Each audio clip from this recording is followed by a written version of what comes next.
short, and you might not want to watch tarot readings after I tell you this, and more than likely you've already heard me talk about it. There is no such thing as the one.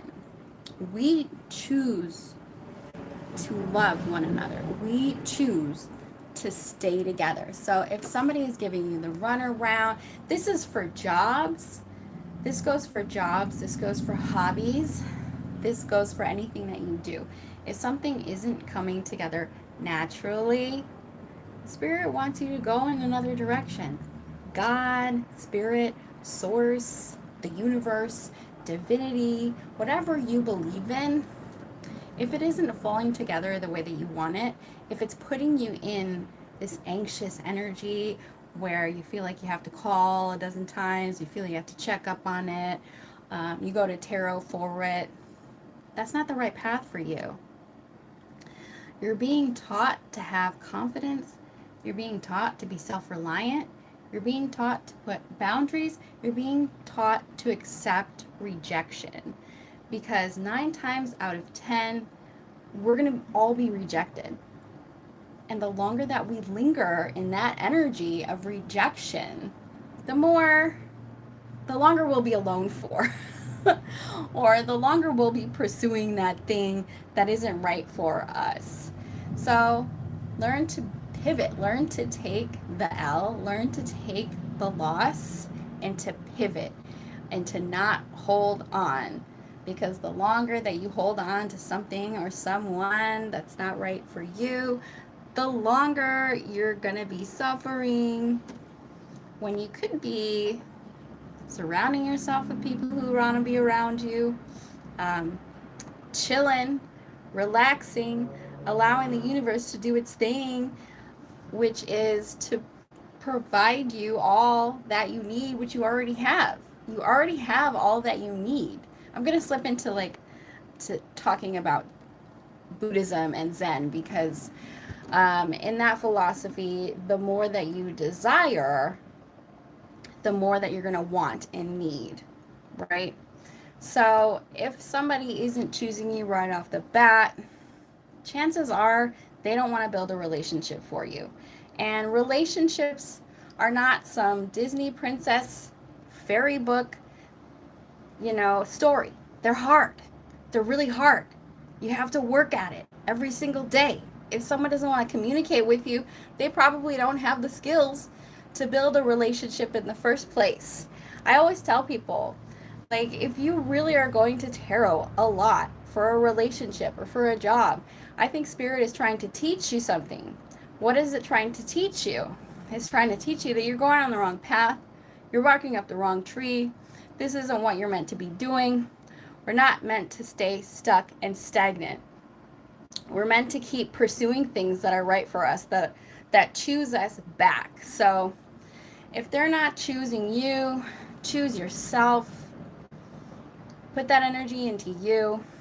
It's not exciting. It's not fun. It's not rainbows and kisses and love. It's hard work, relationships. Career, hard work. All these things, hard work. Self-analysis, hard work. And that's why I always say that when you guys go to tarot, and this is, once again, this is boring. Boring is the right way to go. Boring will answer your text messages. Boring will respond to you. So if you're in that karmic hamster wheel of repeating the same type of thing in your career, in your relationships, with your family, what are your ancestors trying to teach you to get you off that karmic hamster wheel? We all know that self-love is like the most important thing when it comes to pursuing anything. But do you know when to walk away from something that Spirit is trying to guide you away from? And I think that's difficult because if we're honest with ourselves, most of the people that if you're dating, that we date or that we meet in a romantic type of setting, they're not going to be right for you. And that's fine. And that is a lesson. Oh, okay, we're not compatible. Maybe there's some chemistry here. Maybe we're attracted to one another. Do we have the staying power? It's like a teammate. Would I want that person on my team? Would I want to build a family with that person? It's not fun. It's not exciting. And tarot is not necessarily at its best meant to tell you if a relationship is going to last. It's going to tell you what you already know because it's meant to be introspection. Okay? And I know I don't like to be the one who bursts the bubble, but when we go on here and we give all our power to some tarot reader who doesn't know who we are, we are doing this because we don't have control over someone else. And it gives us this feeling of knowing and control to be able to go to tarot or whatever.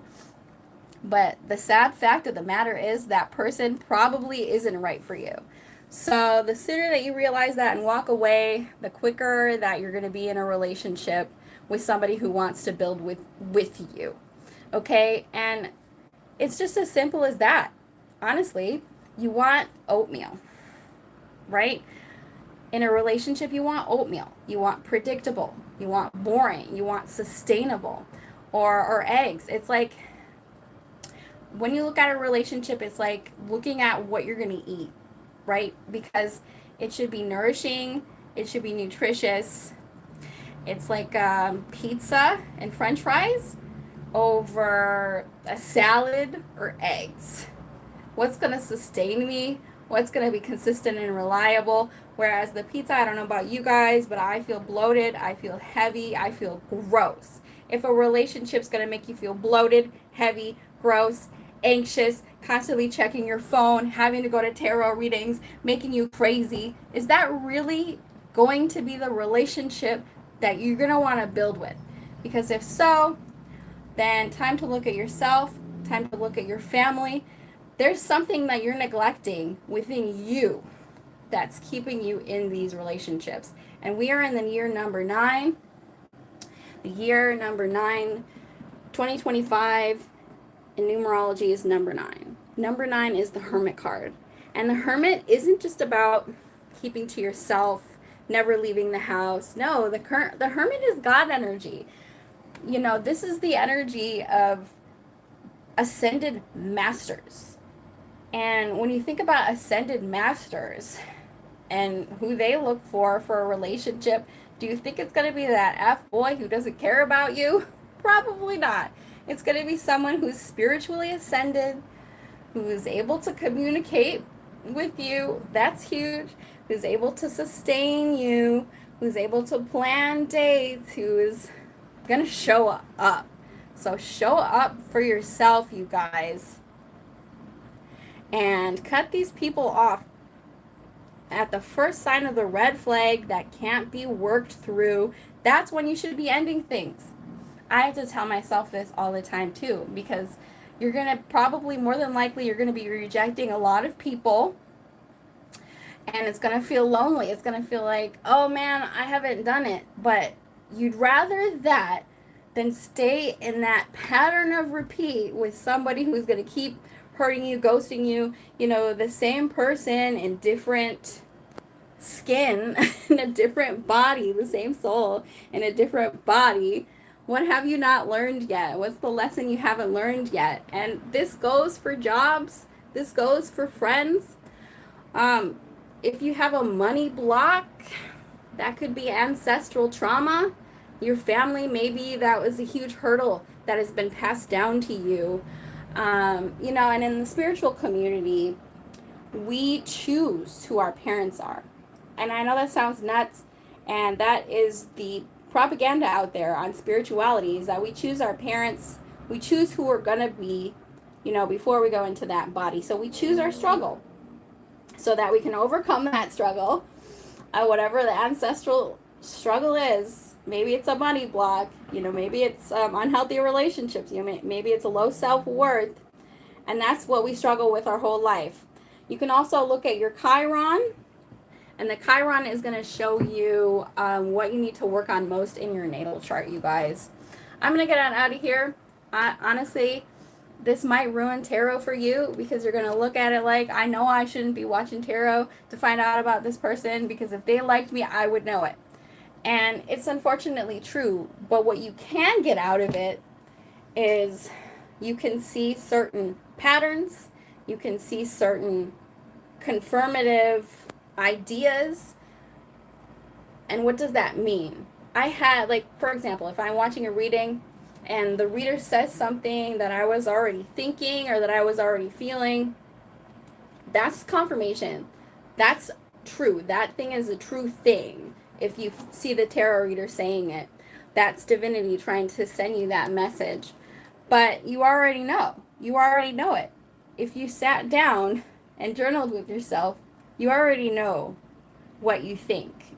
Like, if you already know the truth, it's deep within you. And what you think deep, deep down in your subconscious is more than likely true.